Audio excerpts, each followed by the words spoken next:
प्यारे देशवासियों, नमस्कार। आप सबको पता है कल प्रधानमंत्री महोदय केदारनाथ धाम गए थे।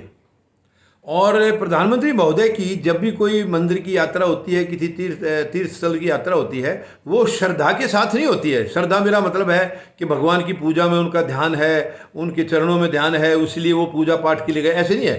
प्रधानमंत्री महोदय जब भी जाते हैं उनका चुनावी एजेंडा होता है, क्योंकि प्रधानमंत्री हमारे चुनाव जीवी हैं। ये चुनाव जीवी हैं, इसलिए चुनाव के एजेंडे से नीचे इनका कोई एजेंडा होता ही नहीं है।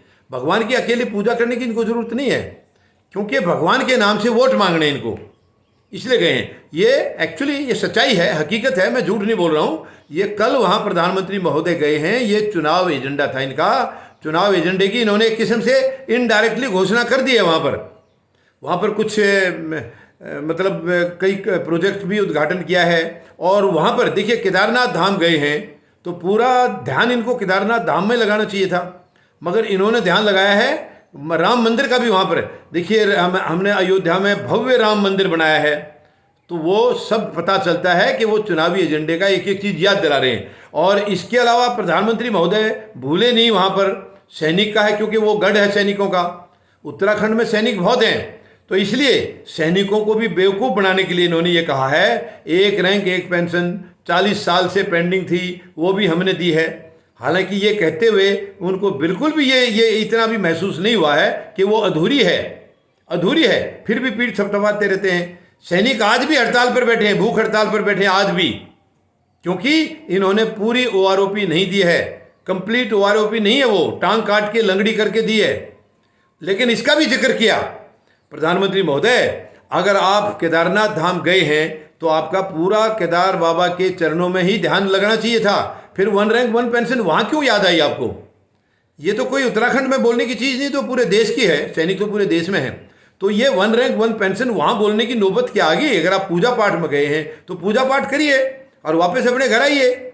लेकिन नहीं, आप पूजा पाठ आपका मकसद नहीं था, आपका मकसद है चुनाव मकसद है आपका। पूजा पाठ तो बहाना है, इनके थ्रू आपको वोट का जो है ना बैंक अपना वो मजबूत करना है। देखिए मतलब कितना दुख होता है, कितनी चिंता होती है। और वहाँ पर भी प्रधानमंत्री महोदय ने जूते पहन करके परिक्रमा की है, जूते पहन के।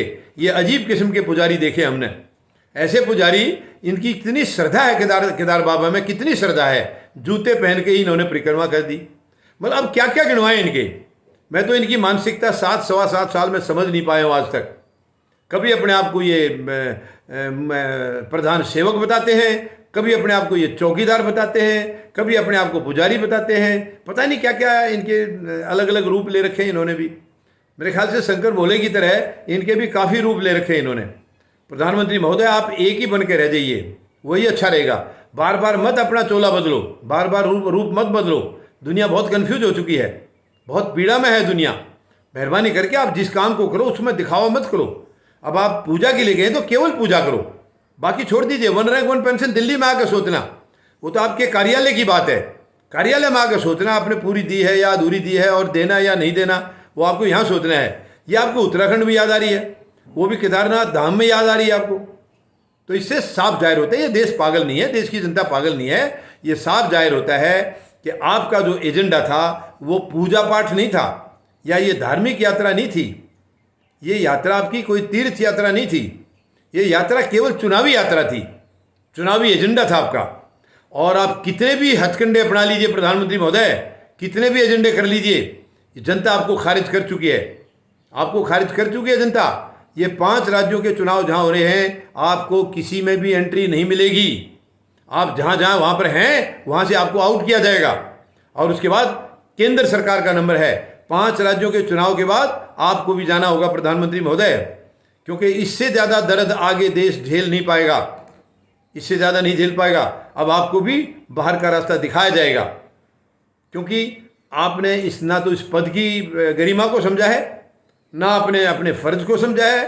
आपने कुछ भी नहीं, ना इंसानी धर्म आपने निभाया है।